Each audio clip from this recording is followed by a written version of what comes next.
Christina Brown here with the Brown team at Sage Door Realty, and we're going to do some myth busting regarding mortgages today. So I was brainstorming on some of the common things I hear that are not true when it relates to getting a mortgage. The first myth I hear still, which amazes me after all the videos and things that we do and all of the information available online, is that people still believe you have to put 20% down to purchase a home. No, huge myth. There are down payments as low as 0. There are down payments at 3% for first-time home buyers, 3% conventional loans. There are 3.5% FHA loans. There are so many options out there. There are programs where they will gift you your funds for your down payment, and a lot of those are tied to your income and so forth. So no, you absolutely do not have to put 20% down. It used to be a thing. Now the deal with 20% down is if you put down less than 20%, then you will pay mortgage insurance. But when you get equity, that can fall off of your loan. So you do not have to put 20% down in order to purchase a home. That is a myth. Number 2, the only 0% down payment programs are for first-time home buyers. That is also not true. There are several 0% down payment options. Obviously, there are some for first-time home buyers. However, if you're a veteran, they will give you a VA loan with 0% down payment, and there are USDA loans. Those are rural development loans. Loans that the government backs where they are trying to develop rural areas. So if you are purchasing in an area less populated, so for around where we are, this would be Oak Grove, Odessa, Bates City, Buckner, Sibley, Pleasant Hill. Think outskirts. It is based on population. You can get a 0% down USDA loan. So you do not have to be a first-time home buyer. That is a myth. That is absolutely not true.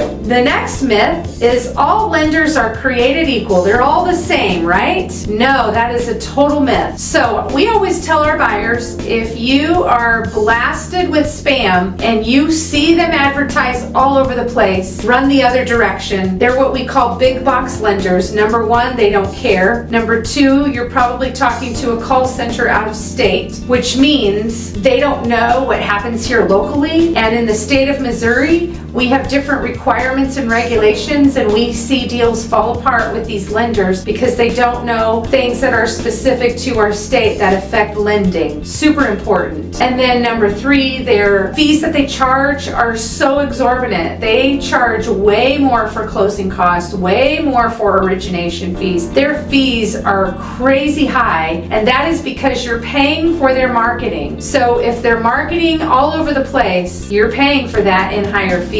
And then the other thing is they're not thorough. Again, back to my first comment that they don't care. They don't care. They don't care what our closing date is. They don't care if you hire movers. They don't care if the deal falls apart at the very end. They just disappear. They're never going to see any of us again. So it all starts with them being thorough up front, getting all of your documentation, verifying everything. If a lender ever has you fill out an application online and they don't ask you for any documents, a red flag should go off in your mind and know that they're not doing their job, and this deal may have issues later on if you don't get all of that out in the open and share everything with your lender and they verify it. Very, very important. So all lenders are not the same. They are not created equal. Go local, check with your real estate agent and see who they have had good experiences and a good relationship with. There's a reason why we pick the lenders we choose, and it's because they're thorough and they make it to the closing table and our buyers are happy. Super important. The next myth, I hear this a lot too. You have to be a first-time home buyer to get an FHA loan. That is absolutely not true. I think where that myth comes from is a lot of first-time home buyers do obtain an FHA loan. That is just because the down payment is lower than a lot of other options.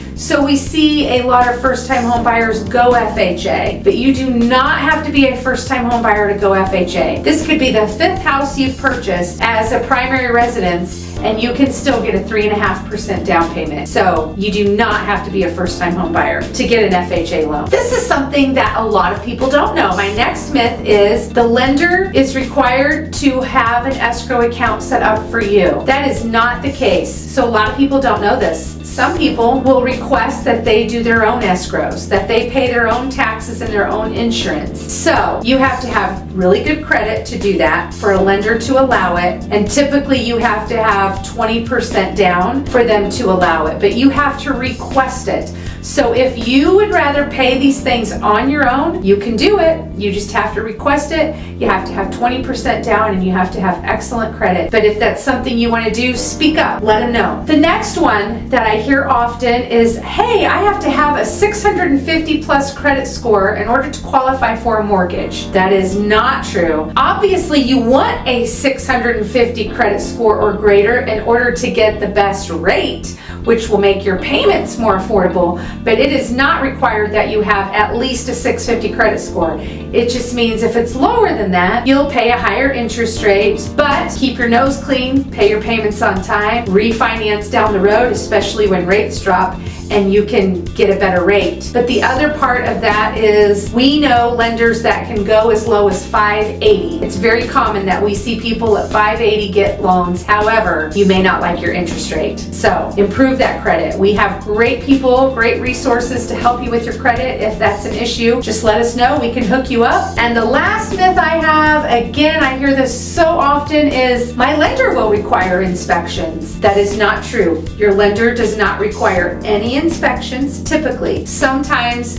certain loans, like let's say USDA, you're out on septic, they may require a septic inspection. But typically, generally speaking, lenders will not require any inspections. The inspections are on you, the buyer. I think where people get confused on this one is they know a lender's going to do an appraisal. Let's quickly dispel this and talk about the difference. So inspections are for you, the buyer. You pay for them, buyer. You choose what inspections. You do them to protect yourself so you know what you're buying and so you're not buying a lemon and you're not buying issues. That inspector will be there literally 2.5, 3 hours, depending on the size of the property. They are opening every window, every door, every drawer. They are climbing in the attic. They are walking on the roof. They are doing so many things in that 2.5 hours. And that report will be super detailed, super long, and they will literally point out everything. That report is for you, the buyer, for you to renegotiate repairs or price, or just so you know what you're getting into before you agree to purchase it at the end of the deal. The other part to that is the appraisal. So the appraisal is what the lender orders and requires. The appraiser